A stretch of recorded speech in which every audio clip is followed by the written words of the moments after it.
We'll call TCI for help.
Oh, hi. Welcome to Eye2Eye. I'm your host, Jack Grossman. We got a great show for you tonight. Got some special guests, and we're going to be taking a look at KK's trip to Las Vegas at the Van Halen convention. We're going to be taking a look at one of the segments of my trip to Italy, and we're also going to be having an interview with a model that's going to talk about modeling and also the local band scene. And, well, why don't we go ahead and get things started, all right? She has the eyes of emeralds. She has the legs of a goddess. She has the hair of a mermaid. Here is the lovely Janae Teague. All right, Janae, you're here. I'm here. Well, I'm glad you can make it. It's a good experience. We got a real official babe. Did you know that you're Babe of the Month? I didn't know that. Well, here on Eye2Eye, we're going to have a new segment. It's going to be called Babe of the Month, and you're the first Babe of the Month. Well, thank you. We've had other babes on Eye2Eye, but you are actually the first Babe of the Month. Awesome. Thank you. All right. Terrific. Killer. So how long have you been modeling? Not too long. I've been modeling for about 6 months. Doing a site called Juicy Mango. It's a great amateur site put out by a lady who used to be in the adult scene herself. So that's on the internet? It's on the internet. The URL is www.juicymango.com. Wow. Well, you know, Eye2Eye has a website. You can log on to www.www.rock.u.com. Anyways, we'll put that information here so you don't screw it up. I actually checked it out last night. Very cool. All right. I checked out your website. Did you? Well, sorta. Yours has a little more going on. Oh, well, anyway. We're working on ours. Actually, in the future, we're gonna have it really happening. But so, where can people see you other than on the internet? You've done other work. Yeah, you can see me on some upcoming sites. One is beachdreams.com. The photos will be up soon. They're not scanned yet. Also on coming up in the future will be a site called Kingdom Come. That's KINGDOMKUM.com. Sick. Yeah, very sick. I did a site for Ashley Winter. She was given an exclusive site from IEG. She's been on the Spice Channel, and I don't know the URL, unfortunately, to that one yet, but I will soon, and I will let you know. All right. Well, we'll be letting you know. Fantastic. And let's see, what about magazines? Have you done some shoots? I have some prospective magazines coming up. I don't want to say right now. And you're going to be in a calendar. Yes, the KSJO calendar coming up, and also the trophy girl for the international IndyCar races at Laguna Seca, the weekend of the 15th. So you're not only Babe of the Month, you're in the KSJO calendar, you got a trophy, you got the internet going for you. So we'll take a look at a little bit of the shot. We went on a shoot with her yesterday. I didn't tell you guys, but we do have some juicy stuff. And while we're taking a look at that, why don't you tell us what it's like, you know, like a day in the life of a model? Because Oh, it's brother. not just standing around. I just do it part-time, but I'll tell you, it's not as easy as you'd think. You're constantly having to travel to location and climb rocks and get your knees bloodied up, and it just depends where it is. Well, Freezing. bloody knees can really mess up a photo shoot. They can. You need a rag. You can wipe it off. Well, Photoshop also covers up some of the problems, huh? They Right. can pretty much tweak it out. Right. You can do that. And also, well, as far as modeling, what's it really like? I mean, you start a day, and you know you're going on a shoot. So what happens first? You got to fix yourself up. Gotta fix yourself up, gotta lug all your clothing. I mean, it's a pain in the butt. I usually have an assistant help me. And then you have to drive, of course, there. And You hear that, guys? takes all day. I mean, it sounds ridiculous, but it's a lot of work. You Well- gotta pose, you gotta redo them over, your legs start cramping. It's a real pain in the butt, depending on where you are. Well, If you're you in the know, mountains, river, ocean, cold, yuck. Yeah.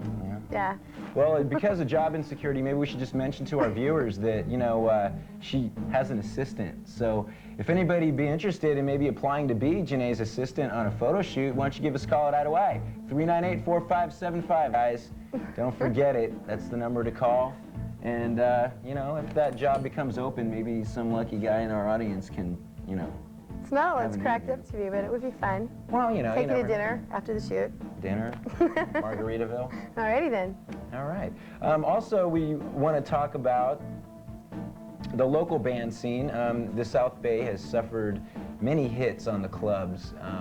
It's almost like a war zone. I mean, as time goes by, one club falls right after another club. Ridiculous out here. But you're actually doing something like Eye2Eye to help resurrect the scene that we used to have here, especially with the kind of music that's going on the radio. It's really hard for some of the old classic types of styles of music to get played anymore, but you know, Eye2Eye plays them, of course.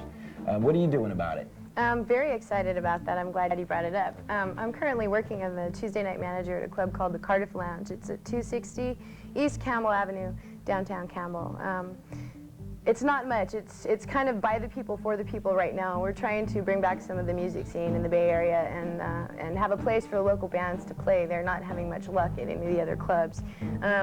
Really excited about it. I love doing it. We're not offering a whole lot as far as paying the bands right now, but we will be soon. We're thinking about buying another club, a bigger one, with a stage all set up for music and turning it into metal all the time, around the clock. Okay, well, Janae, why don't you tell us about some of the bands that do make appearances at your club? We've had Sketch. Sketch was one of our biggest shows. They brought in over $1,500 on a Tuesday night. They're Wow. a lot of fun. They're really almost, they're heavy but sort of a humor band. Really good, have a big following locally. We've had Audio Chaos. They're local right out of Campbell. We are having Osmium coming up really soon, and I think they're going to be playing with KK and for his going away party. Lots of bands. We've had AKA play, we've had Documented Artistic Murders play, just on and on. I can't even think to mention them all. We've been doing it now for about 4 or 5 months, and we've got a lot of people booked right in through October. So we're hoping this is going to be really cool. All right, so that's the Cardiff Lounge, Tuesday nights. It's on Campbell Avenue. 260 East Campbell Avenue. For information, you can call 866-6345 and ask Okay, for find out Janae. more about it. Now here's a little bit from a man who taught me everything I need to know about being wild. KK, live from Las Vegas. Thank you, the lovely Janae. KK Edwards reporting live from Vegas. Heard you missed me, I'm back.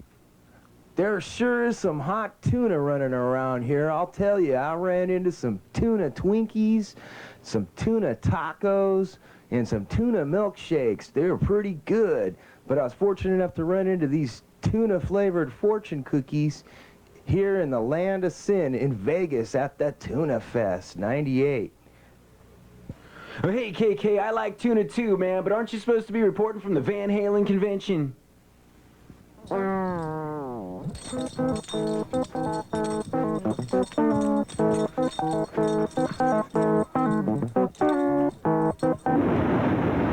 Whoa! Hey! Hey! Ow! Ow! Ah!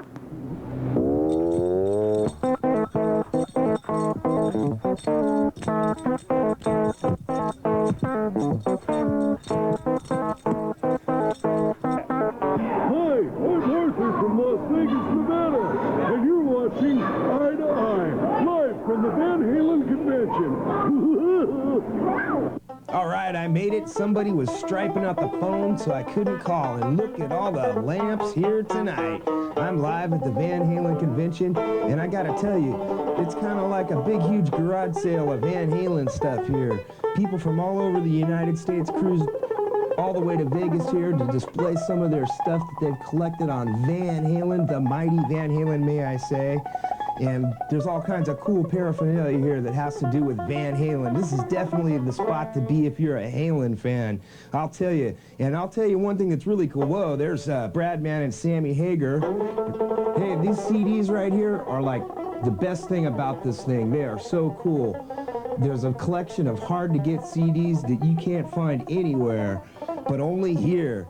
And there's some cool ones. There's one called Demo Days. I have a few of these myself, and they're really a treat for the Van Halen fan here. And I'll tell you, there's one of Dave there with two chicks, and Dave slamming a JD bottle over here somewhere. Check that out. That's pretty cool. And Eddie jumping, and you'd have to hear some of these. And they're giving away this guitar here later on today. They're supposed to be giving it away. It's signed by the band, and some pictures and some other stuff they're giving away, and I sure could use that guitar case. And right over this way, there's a little company here called The Inside, and they are the best Van Halen magazine you could find, dedicated only to Van Halen, and they got every paraphernalia you could think of to buy, t-shirts and everything. And then we got all these cool guitars over here. Check that JD bass out. Jack, you sure could use that.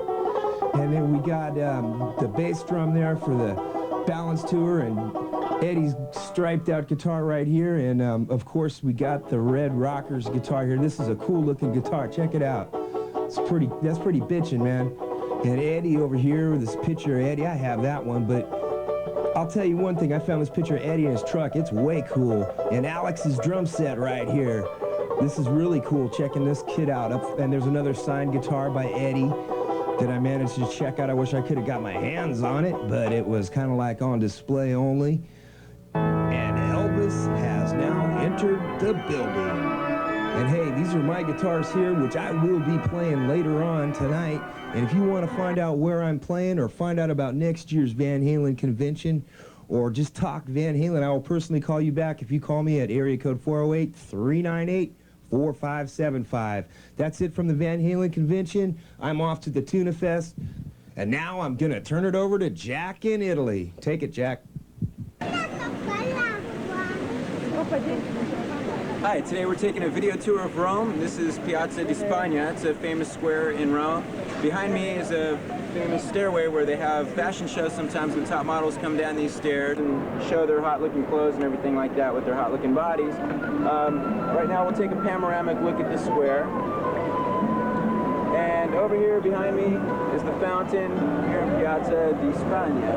It's a very famous place, and people are coming here to cool off because it's pretty hot and humid here in Italy, so people are checking that out. Let's go ahead and take a look this direction. See, there's lots of apartment buildings and stuff here. It's probably very expensive to live. And we're going to continue on now and take a look at the different memorials and monuments and that kind of stuff here in Rome, so stick with us. Now we're at Piazza Venezia. It's the Venetian square, and they have the altar of the Patriots here guarding the building. I'm not really sure what's inside of it, but it looks really cool, and they did a lot of artwork with the statues and made it a very big monument. They're doing some work on the front, on that dome there. You can see they're fixing up Rome for the millennium. I guess there's going to be a huge party, so if you're planning on coming to Rome, you might want to wait until the millennium. It'd be a good time to come to the city because everything's going to be remodeled and cleaned up. Okay, right now I'm hanging out in front of a house. This was built by the Romans in the year 0, so it's really, really old. I guess it's about 1,998 years. That's a lot. Anyways, we're going to take a look at some pictures of the front, and then we're going to move on to the Coliseum, so stick with us. Yeah, on the way to the Coliseum, we decided to stop here because there's several pictures of the maps that show the territory of the Roman Empire. In the beginning, the Roman Empire was only Rome, and it was very small. And then what happened was there was some guy from Spain, I think, came over here, and he said, "Hey, Guido, you looking at me?" And the guy said, "Yeah, I'm looking at you. You got a problem with me?" He said, "Yeah, you're looking at me." So they started a fight, right? And it ended up turning into a total war, which basically ended up where the Romans kicked their butts and took over basically the whole southern half of Spain.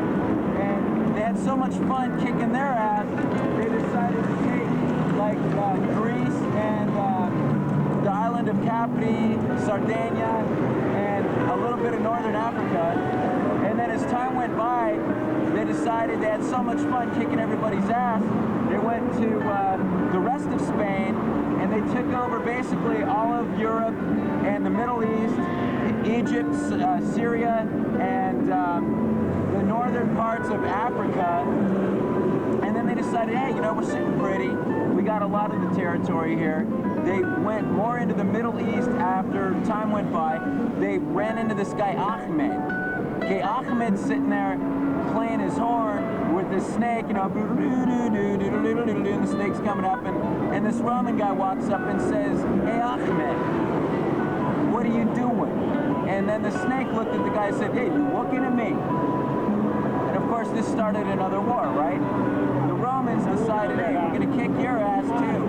And at this point, they decided to take more of the Middle East, more of Africa, and they even went as far as Northern Europe all the way to like Britain, and basically took over all the English people too. So basically by the end of the Roman Empire, their territory expanded to basically everywhere in Europe, Northern Africa, and the whole Middle East. And they basically owned everything. And that included part of Asia, because they went over there and then the Asians were like, you know, cooking rice and some pot stickers and stuff like that. And they went over there and said, hey, you know, give me some food. And they said, oh, yo, look at me. Of course, this started another war and resulted in the fact that the Romans basically tried to take over the whole entire world. And they had a lot of fun doing that, because over here behind me is the Colosseum. This is where they used to practice fighting, because they take like lions, tigers, and bears and stuff like that. And they put the lion in the Colosseum, and then Guido would come out and say, hey, you're looking at me. And, you know, they'd start to fight, and of course, a lot of times the lions won the fight, a lot of times the gladiators won the fight. But this was practice for them, because then when they went to kick ass in other parts of the world, you know, it became very easy to win, and the Romans usually won these fights. That's how they ended up taking over so much of the territory in this part of the world. But now, as you can see, Rome is just left with one little small part. The way they started is the way they ended. Now we have different countries. Hi, Jack is in the bathroom again. I'm gonna read something on the Colosseum. This immense amphitheater, of which we still admire the ancient splendors, was begun by Vespasian in AD 72 and finished by his son Titus in AD 80. Jewish prisoners were employed in its construction. Its real name is Flavian Amphitheater, and it could contain more than 50,000 spectators. 80 arches in each tier has its order which matching pilasters, moving upward from Doric to Ionic and Corinthian.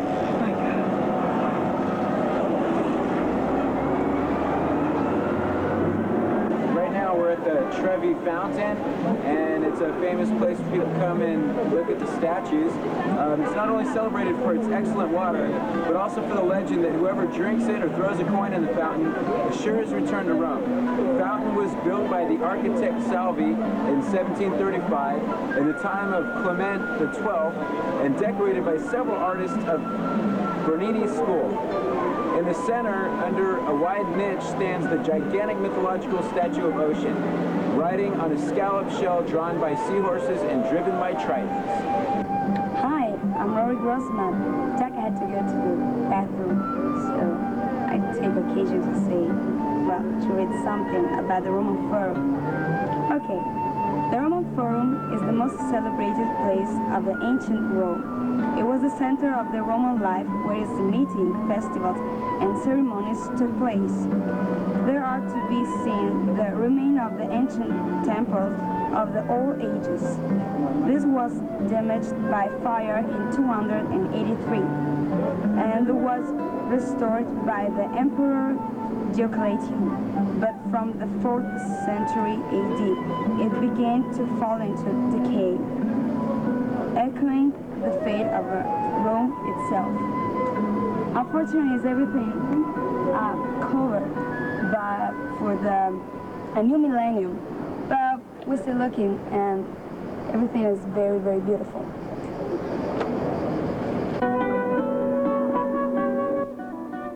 The next place to visit in Rome is the Vatican. The Vatican is considered its own city, even though it is part of Rome. It has been the residence of the popes for about 6 centuries, since the year 1377. About 265 popes have sat on the throne of St. Peter in an uninterrupted line. It's independently ruled by the Supreme Pontiff, which is also the Pope. The rooms of the Vatican is like a museum. It is covered from the floor, the walls, and the ceilings in every room by brilliant artwork. Many artists contributed to the art in the Vatican. Rooms were assigned to different artists, and each artist did something in their own style, and mostly biblical type of art is seen here. We see a lot of paintings as well as some statues. As we see here, these 3 statues depict the flagellation of Christ. They were sculpted by the same artist that painted the walls in this room. Now, I know what you're thinking. Flagellation sounds a little bit like something that could be an accident that happens between your legs. But in the context of this, it actually means when he was flogged or whipped and tortured. The Vatican is also the home of the Sixtine Chapel. It was built by the architect Giovanni di Dolci for Sixtus IV in the year 1470. The frescoes, which we don't have pictures of because we weren't allowed to videotape in there, the work on those began in 1481. In 1508, Julius II ordered young Michelangelo to paint the ceiling of the Sixtine Chapel. The gigantic task was begun in May of 1508 and finished on November 2nd of 1512. 23 years later, the great artist began the Last Judgment. In 1980, the chapel was restored, and the great work lasted about 10 years. It actually took Michelangelo a lot less time to do the original artwork in that room. The art of the Vatican has sometimes even given people feelings of such awe that they actually feel physically sick from the beauty of it. Here's a look at one of the domes that are in the Vatican. And we can take a look here, a little bit of the grounds that are part of the Vatican. This is all within the boundaries of the Vatican City. Bet you the gardeners were busy in this place. This piece of art was actually done on a piece of glass with light from the window illuminating it. I don't really think it's actually stained glass because it appears to all be in one piece. The Vatican also houses a great Egyptian museum. Shown here is one of the tombs that a mummy was once found in. Oh, and look at this, an actual mummy. Shh, she's sleeping. I'm not really sure why they didn't cover the head and the hands and the feet of this one, but you can see the decay over the many years. Okay, well that's pretty much it for my trip in Rome. Watch Eye2Eye next time and you can see more of Italy. But right now you're going to see more of me. Here's me in the Motley Crue video for the song called, what's that song called? It's called Afraid. It's off Motley Crue's latest album. And be looking for Motley Crue. They're going to be coming around this year, or next year.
Earl, what are you doing Wednesday night? Whee! I'm going down to the Agenda. There's this really cool band called the Red Elvises playing. The Red Elvises? Oh, you gotta check them out. They're straight from Siberia, man. Are they surfers? Oh, no, man. They just fell off the turnip truck. You see that chick dancing? Oh, yeah. There's gonna be 100 of them down there. You don't want to miss it. Sounds pretty cool, Clem. Bring some Earl. He's a babe. Woo! See you there.